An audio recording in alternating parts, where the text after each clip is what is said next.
शराब जा रहा है, उसको कुछ नहीं किया जा रहा है। जबरदस्ती दलित आदिवासी के घर में, जैसे कल श्रीनगर में आदिवासी के घर में जाकर के बाद में आदिवासी का प्रदर्शन, हमला थाने पर हो गया, गलत था। लेकिन लगातार दलित आदिवासी और गरीब के बच्चे को थाना में ला करके पैसे वसूलना और जेल भेजना, ये गलत है। मैं सरकार से आग्रह करूंगा, अब हद हो गई। शराब के नाम पर थाने और सरकार की चांदी, एक तरफ व्यापारियों से पैसा लेना जो बाहर से पैसे लाते हैं, ये बिल्कुल गलत है, ये सही नहीं है। इसीलिए शराब को या तो आप कंप्लीट बंद करिए, या नहीं तो फिर शराब के नाम पर गरीब आम आदमी को जेल भेजना बंद करिए। आपसे ड्रग्स तो संभला नहीं, इसमें ड्रग्स सोल्यूशन 80% यूथ के जिंदगी में आपने सूखा ड्रग्स दे दिया।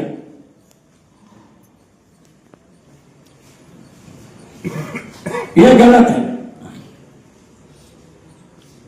शराब के नाम पर जेल भेजना गरीब को बंद करिए, दलित आदिवासी को तंग करना बंद करिए। और मैं आग्रह करूंगा, सारे पदाधिकारी, नेता और पैसे वाले का ब्लड जांच करिए। गरीब को भेजने के पहले नेता का ब्लड सैंपल लीजिए, थाना का और पदाधिकारी का। यदि उसके ब्लड में 15 दिनों का यदि ना हो, यदि उसके ब्लड में है तो पहले उसको जेल भेजिए, तब हमारे गरीब को भेजिए। या शराब को फिर खोलिए। शराब के नाम पर हम तंग करना आप नहीं देंगे, या तो ओपन करिए, रास्ता निकालिए। लगातार शराब के नाम पर बच्चों को जेल भेजना, कमाने जा रहा है जेल भेज देना, गरीब को स्टेशन से उठा लेना, बस स्टैंड से उठा लेना, साइकिल से उठा लेना, ये बंद करिए। हमें आज किया ये घटना कि हर झोपड़ी वाले के घर में जाके पुलिस तंग करती है। पप्पू यादव बहुत बड़ी बात कर रहे हैं, और ये बात वाकई सभी नेताओं, मतलब अगर बिहार में शराब बंद है तो बिहार में शराब सबके लिए बंद होना चाहिए। नेता हो, अधिकारी हो या आम जनता, एकदम गरीब मजदूर हो, सबके लिए बराबर होना चाहिए ना। यही तो दिक्कत है। बिहार विधानसभा चुनाव से पहले और चुनाव होने के बाद जब चुनाव से पहले भी पटना में शराब की बड़ी खेप पकड़ी गई थी, और चुनाव होने के बाद जब बजट सत्र आया उस समय भी 1 करोड़ का शराब का खेप पकड़ा गया। और नेताओं के जो सरकारी आवास है, सचिवालय है, कार्यालय है, इन सब के बगल में इंग्लिश ब्रांडेड शराब की बोतल जिसमें एमआरपी 3200 रुपए लिखा हुआ हो, ये मजदूर नहीं पी सकता, ये नेता लोग ही पीते हैं, पैसे वाले पी सकते हैं। तो ये तो सच है कि नेताओं को भी ब्लड टेस्ट करवाकर ये बताना पड़ेगा कि क्या आप वाकई दूध के धुले हैं।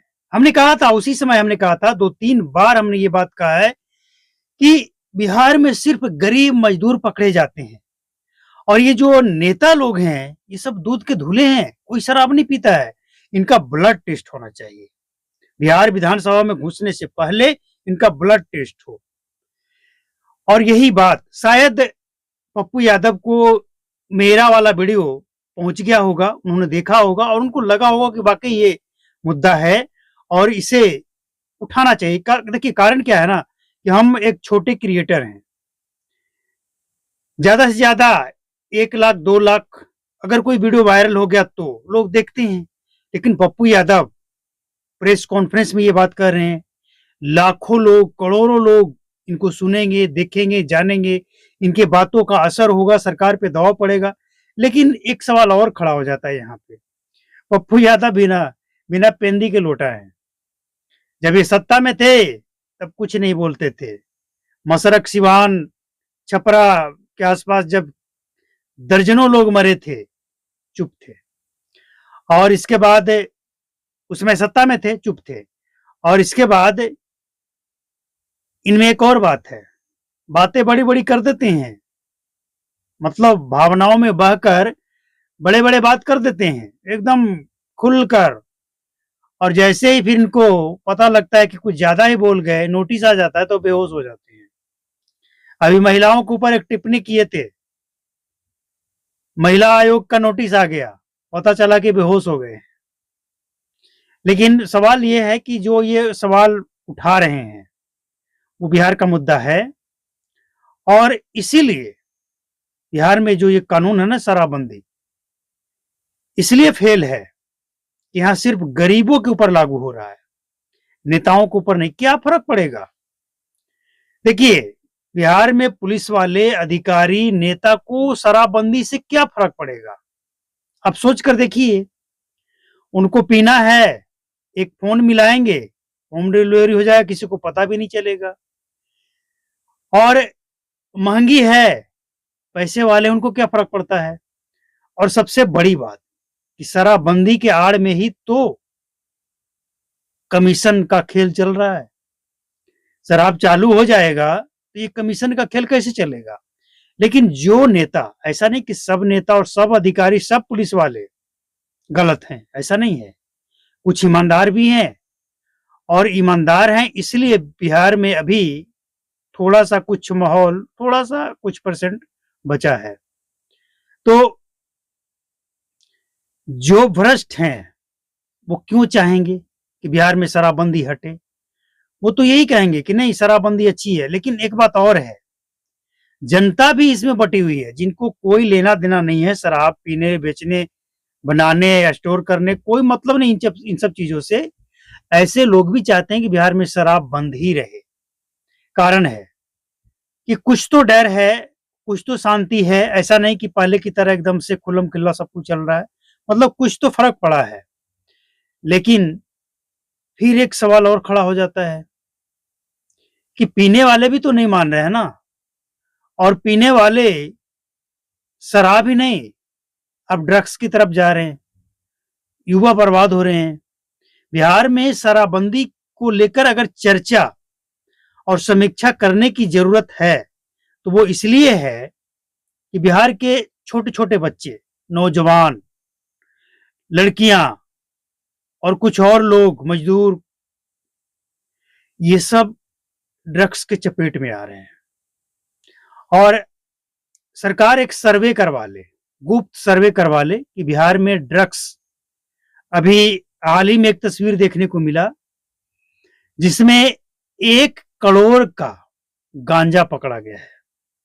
अब बताइए, 1 करोड़ का गांजा किस लिए? हवन करने के लिए आया था क्या? इससे हवन तो नहीं होता है ना। हवन के लिए तो धूप और घी चाहिए। तो ये किस लिए आया? बिहार के लोगों को बर्बाद करने के लिए या किस लिए? तो सरकार शराबबंदी पे समीक्षा करे या जो करे, लेकिन सरकार के पास अब सबसे बड़ी चुनौती है। आप मेरी बात मत सुनिए, अब पप्पू यादव कह रहे हैं, सांसद हैं, लाखों लोगों के बीच में रहते हैं, राजनीति कर रहे हैं, तो इनके पास भी तो अनुभव है। ये जो कह रहे हैं जमीनी बात है। समझने वाली बात यह है कि भेदभाव क्यों है, कानून का पालन बराबर क्यों नहीं हो रहा है। और इस पे सबसे ज्यादा सोचने और विचारने की जरूरत इसलिए है कि ड्रग्स का जो काम हो रहा है ना बिहार में, ये खतरनाक है। और पप्पू यादव भी यही बात कर रहे हैं, बड़े बड़े लीडर कर रहे हैं। अब सत्ताधारी हो या विपक्ष हो, जो जमीनी नेता हैं, जमीन से जुड़े हैं, कार्यकर्ता से जुड़े हैं, और जो लोगों से मिलते हैं एकदम बेबाक, उनको पता है, उनके सामने लोग खुलकर बोलते भी हैं।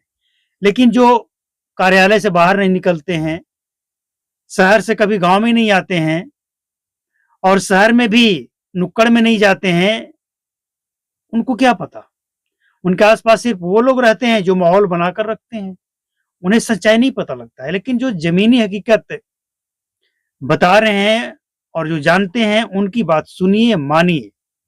कारण, इसके पीछे कारण है, किसी भी राज्य में अगर कोई चीज सबसे ज्यादा आम जनता को प्रभावित करता है तो वो सरकार सत्ता में रहे ना रहे, सत्ता में जाने के बाद भी उसे कोसा जाता है।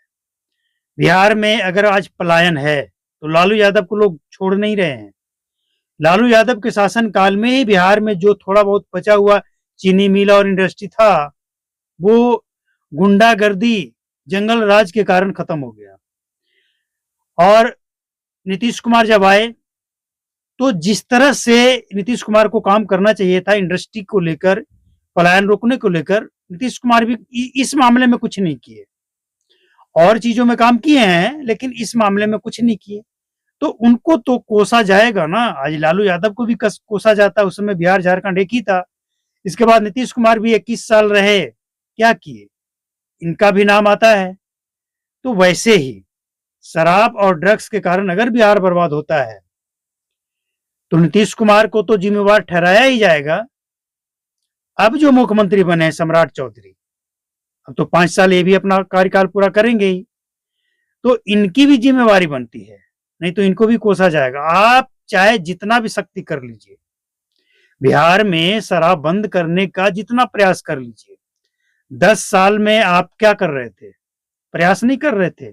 10 साल से आप क्या एक्सपेरिमेंट कर रहे थे? 10 साल से आप क्या कर रहे थे? अगर कोशिश कर रहे थे तो इसका मतलब सफलता नहीं मिला, तो इसका मतलब तो यही है कि आप फेल है इस मामले में। तो जो आपके बस की बात नहीं है, 10 साल निकल गया, फिर भी क्यों इसके लिए आप अड़े हैं? और दूसरी बात रेवेन्यू को लेकर भी है, पता ये भी लगा है, हालांकि इसके लिए एक अलग से रिपोर्ट बनेगा, कि बिहार सरकार को 12,000 करोड़ या 12 लाख करोड़, पता नहीं एग्जैक्ट, अगले वीडियो में बताएंगे, मतलब कर्ज लेने की जरूरत है। कई विभागों को सैलरी चाहिए, कई योजनाओं के लिए फंड चाहिए, सरकार का खजाना खाली है। तो एक ये भी कारण हो सकता है कि आपको देखना चाहिए, क्योंकि सच्चाई सच्चाई देखिए ना, सच्चाई आखिर है क्या। तो ये बात है और इसीलिए सरकार को देखना चाहिए।